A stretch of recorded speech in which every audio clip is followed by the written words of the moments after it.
But why don't we jump into a deck list real quick? So we're going to look at one of the most popular decks from the Open and arguably one of the strongest decks. Now, it didn't take down the tournament, but we saw it everywhere. We saw it all over the top 64. We saw some of the best players in the world playing it. We're going to talk about this Menace Trove deck a little bit. So I've got one of these Menace Trove decks. There's a bunch of players bringing them today. They're all going to be pretty similar. A rank 31, thank you so much for the follow. They're going to be pretty similar, maybe a couple cards here and there different, but pretty much the same. So I've got Portage just pulled up here, but whichever one you have in front of you, Aqua, I've got this Menace Trove list pulled up. Why don't you talk us through a little bit about this Menace Trove list? So actually, fun fact about Menace Trove, it was number 5 on the top 25 spells of the Open, the last Open that we just had. There was 56 copies of it. Yep. So 14 out of the 64 decks ran Display of Menace. 3 costs: Fire, Primal, Shadow, Influence, Fast Spell. Deal 1 damage to each enemy or kill an enemy relic and give the relics in the void bound, or you can sacrifice a unit to draw 2 of the top 4 of your cards of your deck, and then you bottom the rest. 2 decks made it into the top 16 that were Menace Trove. Yeah, for sure.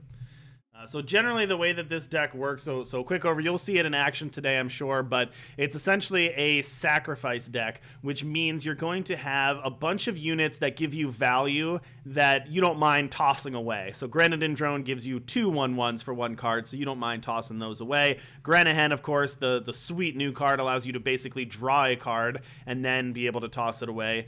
Crafty Occultist allows you sacks, all sorts of ways to just get units and then sack them for value. So whether that's drawing cards, killing units, doing all sorts of fun things, Praxis Trove enables that. And then one of the key payoffs in the deck is Shrine to Carve It. So Shrine to Carve It basically says whenever you sack a unit, your other units get +2 lifesteal and charge. So you build out this massive board, give everything +2 lifesteal and charge, and you can just do massive amounts of damage, including also just the value that you're getting from a lot of these sacrifice units. So you've got a lot of sweet things. It's not the simplest deck to pilot. It's going to take a little bit of time to get used to it, but there's a lot of power there for sure, and it's one of the sweet ones.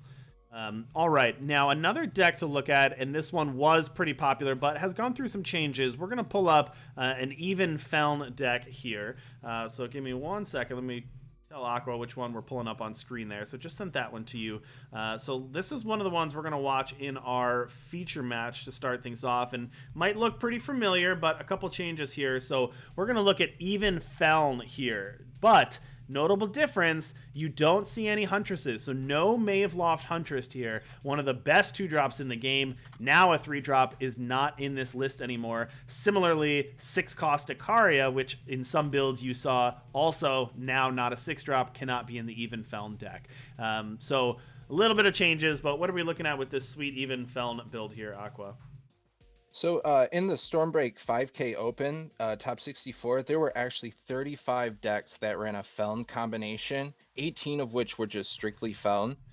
So it's no surprise that we're seeing more strictly Feln here as well. There is a Grenahen in these decks, and Grenahen was actually number 2 in the top 25 units of that Open as well, running at 104 copies. So no surprise here that we're also seeing more Grenahen being played. Yeah, absolutely. And that one is, the Grenahen is a pretty sweet card. That's obviously from the new set of cards here that we got in Stormbreak a little while ago. But that one is pretty sweet. Okay, and our round 1 is just about ready. So let's just take a peek into what our opponents are going to be. That list, Tyler is going to be playing that Even Feln. And going up against Tyler is a mainstay. Number 13 on the leaderboard right now is Chicken Arise. So let's look at what Chicken Arise has got going here. It's kind of a reanimator deck. So it's Feln based again, but you also have a little bit of Justice in here for Privilege of Rank. And then you've got cards like Azendel and Vara to try to get some Grasping of Shadows, to try to get some reanimation going here.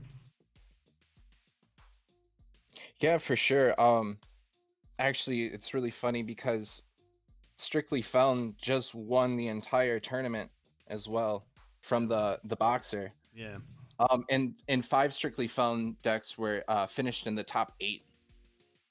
Yeah, that was very popular. So we'll have to see if the balance changes make any difference here. See if that affects the even Feln build that Tyler's bringing, and then see if this Reanimator can go deep in this tournament for Chicken Arise. Okay, well I we also are. wanted to. Go ahead, Aqua. Oh, I also wanted to point out that there was the Silverblade Menace in the market, and a lot of the decks that made it to top 8, at least 5 of those had Silverblade Menace in the Yeah, market as it is well. definitely a nice one shot out of the market if you need that